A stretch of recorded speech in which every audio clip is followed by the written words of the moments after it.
Je suis allé au centre commercial pour acheter le cadeau d'anniversaire de ma mère. Un café, du shopping, une journée parfaite jusqu'à ce que j'arrive sur le parking. À quelques rangées de là, j'ai vu la voiture de mon mari. Je me suis figé quand il est sorti.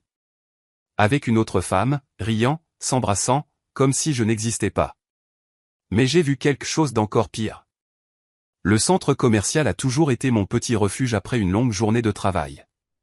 Il y a quelque chose dans le bourdonnement des conversations, l'odeur des bretzels qui cuisent, l'éclat des vitrines. Ça me permet de respirer plus facilement. Cet après-midi-là, je suis entré avec un sentiment de calme, plus légère que d'habitude. Ma mission était claire, trouver le cadeau d'anniversaire parfait pour ma mère. Pas n'importe quoi, mais quelque chose d'attentionné, quelque chose qui la ferait sourire comme elle seule sait le faire. Je vis pour ces petits rituels. Il me rappelle que même quand la vie devient compliquée, il y a des parties que je peux contrôler. Je me suis arrêté dans un café, celui, confortable, niché entre deux magasins, et j'ai commandé mon cappuccino habituel. La première gorgée m'a réchauffé instantanément, la mousse effleurant ma lèvre comme un petit luxe délicat. Je me suis assise près de la paroi vitrée, regardant les gens passer en hâte, des adolescents qui riaient, des mères tirant leurs tout-petits, un couple se chamaillant à propos de sacs de course. Je n'ai pas pu m'empêcher de sourire, me sentant comme si je faisais partie d'un rythme plus vaste, tout en étant en sécurité dans ma propre bulle. Un instant, je me suis senti ancré, comme si la vie était exactement là où elle devait être. Mon café terminé et le cadeau de ma mère soigneusement emballé dans un sac que je balançais à la main, je me suis dirigé vers le parking. L'air était chaud, portant cette faible odeur presque métallique d'asphalte qui refroidissait après la chaleur de la journée. Je me suis même surprise à fredonner une chanson que j'avais entendue à la radio plus tôt. Tout semblait léger, presque parfait. Mais ensuite, j'ai tourné à un coin et mon souffle s'est coupé. À quelques rangées de là, j'ai repéré une voiture que je ne connaissais que trop bien. Celle de mon mari. Au début, j'ai pensé que je me trompais peut-être. Il y a beaucoup de voitures comme la sienne, me suis-je dit, même si je pouvais reconnaître ce pare-choc cabossé n'importe où. Mon rythme a ralenti, mon cœur battant plus fort dans ma poitrine. Quelles étaient les chances qu'il soit ici? David m'avait dit qu'il travaillait tard toute la semaine, noyé sous les réunions. J'ai secoué la tête, repoussant la soudaine vague de malaise. Je voulais m'accrocher au calme que j'avais ressenti quelques instants auparavant. J'ai serré plus fort le sac cadeau, ses bordures s'enfonçant dans ma paume, me ramenant presque à la réalité. Mon esprit a essayé de rationaliser. Peut-être qu'il s'est juste arrêté rapidement. Peut-être qu'il n'était même plus là. Mais la vue de cette voiture m'a cloué sur place. Je ne pouvais pas simplement passer à côté. Pas sans savoir. C'était comme si l'univers m'avait attiré à cet endroit précis, à ce moment précis, me défiant de regarder de plus près. Et pourtant, une partie de moi priait pour ne pas avoir à le faire. Je suis resté là, au milieu du parking. Le vrombissement des moteurs et le bruit des chariots qui cliquetaient au loin se fondaient en un bruit de fond. La chaleur que j'avais gardée de ma pause café me semblait maintenant lourde, étouffante. Ma peau picotait de malaise, et je sentais le calme de ma journée parfaite s'évanouir. Quelque chose à l'intérieur me murmurait que ma vie était sur le point de basculer d'une manière à laquelle je n'étais pas prête. J'ai commencé à marcher lentement, chaque pas délibéré, comme si le sol sous mes pieds était soudainement devenu fragile. Mes yeux restaient fixés sur cette voiture. Chaque détail devenait plus net à mesure que je me rapprochais. Les battements de mon cœur n'étaient plus réguliers. Ils étaient sauvages, incontrôlés, comme s'ils savaient déjà quelque chose que mon esprit refusait d'accepter. Je voulais croire que ce n'était rien, que je rirais de moi-même plus tard pour avoir trop réfléchi. Mais au fond de moi, je sentais une ombre s'insinuer. Les lumières fluorescentes du centre commercial se déversaient sur le parking, attrapant la peinture noire brillante de la voiture de David. Je me suis arrêté à quelques rangées, assez près pour savoir sans l'ombre d'un doute que c'était la sienne. Ma gorge s'est nouée. Le fredonnement facile de ma chanson a été remplacé par le silence. Le sac cadeau me semblait plus lourd maintenant, presque ridicule dans ma main. Un cadeau d'anniversaire pour ma mère, emballé avec soin, semblait soudain si insignifiant face à la tempête qui montait en moi. Je suis resté immobile, figé entre la journée ordinaire que j'avais eue et l'effondrement qui ne faisait que commencer. Mon estomac s'est tordu, partagé entre faire demi-tour et me rapprocher. Quelque chose me disait que quoi qu'il arrive ensuite, cela diviserait ma vie en un avant et un après.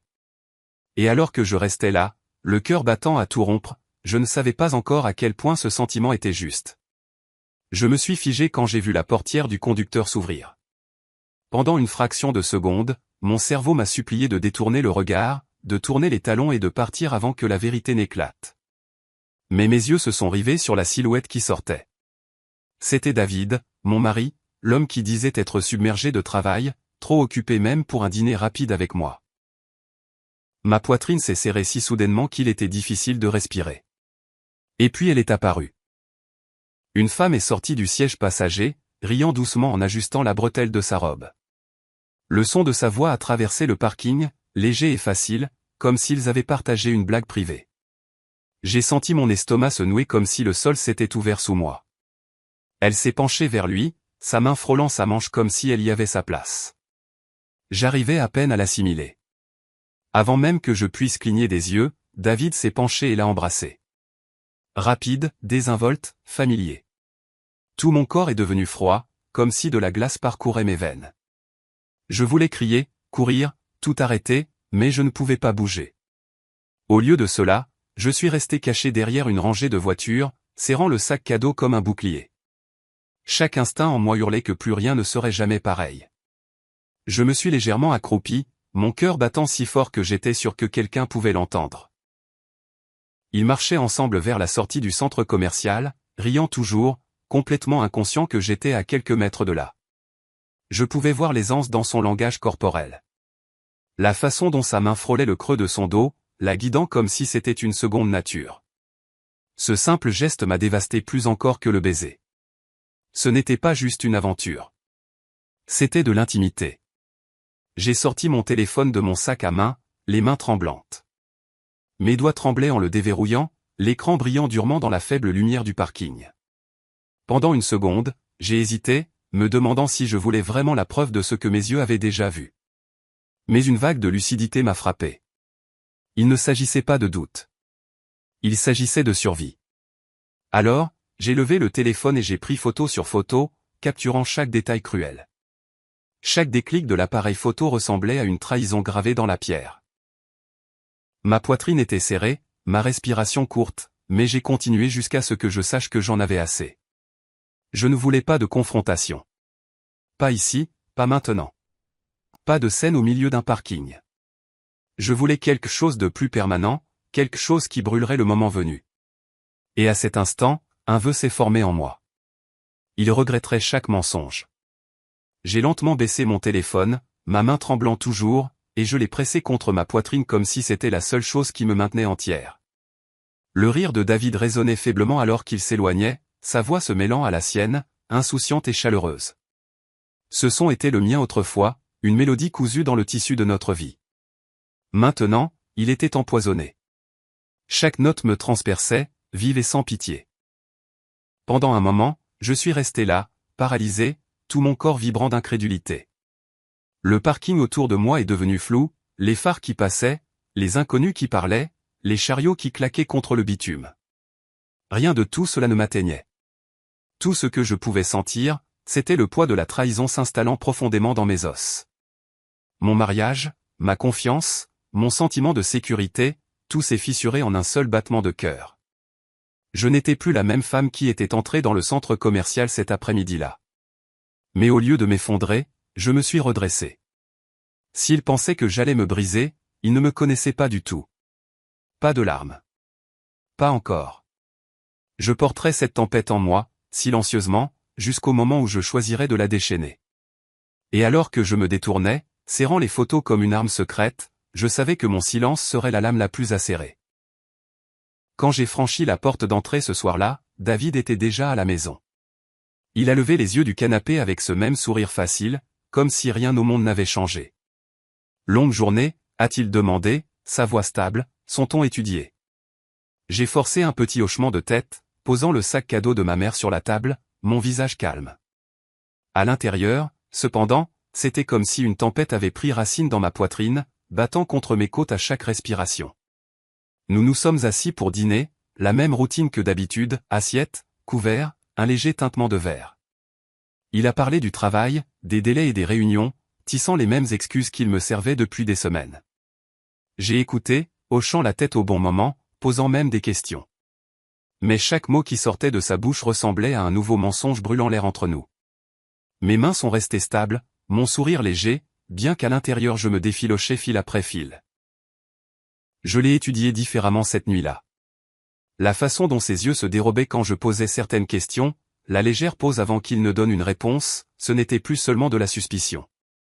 C'était une confirmation, superposée à une autre confirmation, et j'ai répondu à sa performance par la mienne, ne lui donnant aucune raison de soupçonner que je savais déjà, que j'avais vu, que j'avais la preuve. Mon silence est devenu mon armure, et il n'avait aucune idée à quel point c'était vraiment dangereux. Le lendemain matin, pendant que David était sous la douche, j'ai fouillé dans les poches de sa veste accrochée négligemment près de la porte. Mes doigts ont effleuré des reçus pliés, de petits fragments de ces soi-disant soirées tardives, une note de bar, un achat dans une boutique que je n'ai jamais reçue. Chaque bout de papier était un fil, et ensemble, ils tissaient l'histoire qu'ils pensaient avoir cachée. Je les ai mis de côté, en prenant soin de ne rien déranger. Mon cœur battait la chamade, mais mon visage ne montrerait plus tard que du calme. Au travail, je me suis surprise à rejouer la scène du parking dans ma tête comme un film cruel. Chaque fois que je fermais les yeux, je voyais le baiser, la façon dont elle le touchait, la légèreté de son rire. Mais au lieu de sombrer, j'ai laissé cela m'alimenter. J'ai commencé à sauvegarder ces notifications de SMS lorsqu'elles apparaissaient à l'écran, mémorisant ses excuses, constituant une collection de vérités qu'il ne savait pas que j'avais. Silencieusement, pièce par pièce, j'assemblais le puzzle. Quand je suis rentré à la maison, il m'a embrassé sur la joue comme toujours, inconscient de tout. J'ai souri en retour, mon masque impeccable. Mais à l'intérieur, j'avais déjà plusieurs longueurs d'avance. Chaque mensonge qu'il racontait, je le stockais, soigneusement étiqueté et verrouillé dans mon esprit. Et alors qu'il continuait sa performance, j'ai commencé à imaginer le jour où je renverserais le scénario, le jour où je laisserais enfin la vérité parler plus fort que ses répliques répétées. À la fin de la semaine, mon dossier de preuves silencieuses était devenu lourd. Les photos du parking étaient au centre, froides et indéniables, mais maintenant elles étaient entourées de captures d'écran, de reçus et de schémas soigneusement observés. Chaque fois que David me regardait de l'autre côté de la table, je me demandais s'il pouvait sentir le piège se former sous ses pieds. Mais non, il était trop empêtré dans sa propre toile, convaincu que j'étais toujours l'épouse aveugle et confiante. La nuit, je restais éveillé, écoutant sa respiration régulière, le va-et-vient de sa poitrine à côté de moi. Je me demandais combien de fois, en rentrant à la maison, il était passé des bras de cette femme directement dans les miens. Cette pensée me brûlait, mais je ne l'ai pas laissé me consumer. Au lieu de cela, je l'ai emmagasiné comme du bois de chauffage, du combustible pour le jour où viendrait le moment de tout réduire en cendres. Mon silence n'était plus une faiblesse. C'était une stratégie. J'ai commencé à remarquer à quel point la vie semblait ordinaire de l'extérieur. Les voisins qui nous saluaient, les amis qui prenaient de nos nouvelles, nous deux qui paraissions si solides.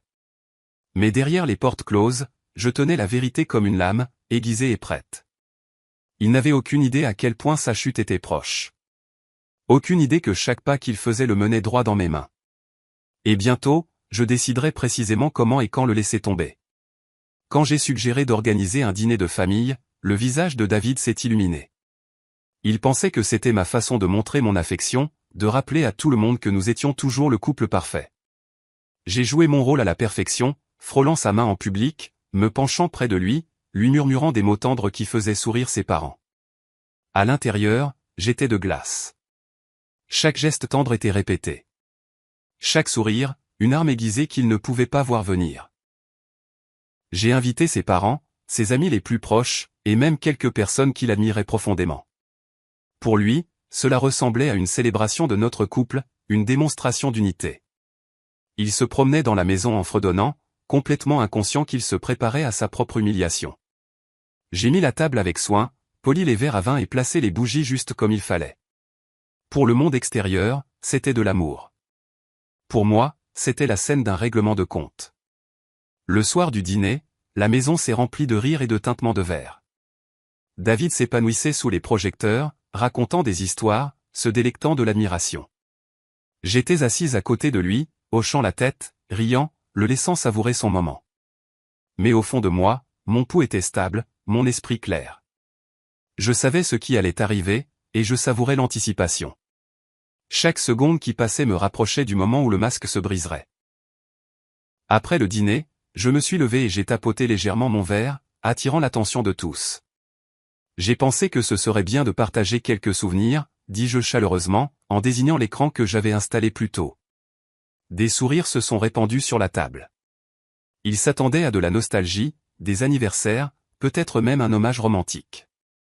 David s'est adossé à sa chaise, la fierté lisible sur son visage, convaincu qu'il allait être célébré. Le diaporama a commencé de manière assez innocente, des vacances, des anniversaires, de petits moments de nous deux souriant ensemble. Les gens gloussaient, applaudissaient, chuchotaient des remarques attendries. Je regardais David du coin de l'œil, je l'ai vu me serrer la main, totalement convaincu de ma dévotion. Il n'avait aucune idée que le sol était sur le point de se dérober sous ses pieds. J'ai senti les battements de mon cœur se stabiliser, un calme étrange m'envahir. Puis, d'un seul clic, l'écran a changé. Des hoquets de surprise ont parcouru la pièce lorsque la photo du parking est apparue. David, pressé contre une autre femme, ses lèvres sur les siennes, leur intimité indéniable. Le silence qui a suivi était lourd, suffocant, presque électrique. Je n'ai pas regardé les invités. Je n'en avais pas besoin. Mes yeux sont restés fixés sur David, regardant la couleur quitter son visage, sa fierté s'effondrant en un instant. La main de David a glissé de la mienne comme si elle avait été brûlée. Sa bouche s'est ouverte, mais aucun mot n'en est sorti. Les invités se sont agités, mal à l'aise, leurs yeux allant de l'écran à lui, attendant une sorte d'explication. La fourchette de sa mère a cliqueté contre son assiette, la mâchoire de son père s'est crispée. L'air est devenu si lourd qu'on aurait dit que même les bougies vacillaient sous son poids. Et il était assis là, pâle, pris au piège, dépouillé du charme qu'il aimait tant porter. Je n'ai rien dit. Pas encore. J'ai laissé le silence s'étirer. Je l'ai laissé s'y noyer. Chaque seconde qui passait était un rappel qu'il ne contrôlait plus le récit. Ce n'était plus son histoire. C'était la mienne. Il a cherché ses mots, balbutiant quelque chose à propos d'un malentendu. Mais personne ne l'a cru. La preuve était là, grandeur nature. Indéniable. Son empire de mensonges s'était largement fissuré. Et j'étais assise, parfaitement immobile, calme, posée, le centre de gravité de cette pièce. Mon cœur ne s'emballait plus. Ma respiration était régulière. J'avais attendu ce moment, l'avais façonné avec patience, et maintenant il se déroulait exactement comme je l'avais prévu. Pourtant, je n'avais pas fini. Le vrai coup de grâce attendait encore, celui qui transformerait cette humiliation en un règlement de compte final et irréversible. Je me suis finalement levé de ma chaise, le poids de tous les regards dans la pièce se tournant vers moi. Voilà, dis-je calmement, en désignant l'écran, ce que David faisait pendant qu'il me disait travailler tard. Ma voix n'a pas tremblé. En fait, elle portait plus fort que ce à quoi je m'attendais, fendant le silence comme une lame. J'ai vu des visages se tourner vers moi, certains choqués, d'autres pleins de sympathie. Les yeux de David me suppliaient, mais je n'ai pas scié. J'ai fouillé dans mon sac et j'en ai sorti une pile de papiers soigneusement pliés. J'ai déjà parlé à un avocat, ai-je continué, mon ton stable, délibéré, et j'ai déjà déménagé mes affaires. J'ai fait glisser les papiers du divorce sur la table vers lui, regardant ses mains trembler alors qu'il réalisait que ce n'était pas seulement une humiliation publique. C'était la fin. Sa plus grande fierté, l'approbation de sa famille, s'effritait maintenant devant lui. Sa mère a eu un hoquet, son père s'est agité, mal à l'aise, et ses amis sont restés dans un silence stupéfait. David a essayé de parler, sa voix s'étranglant sur des mots à moitié formés, mais je l'ai interrompu d'un regard qui disait tout. Ce n'était pas un débat. Ce n'était pas une conversation.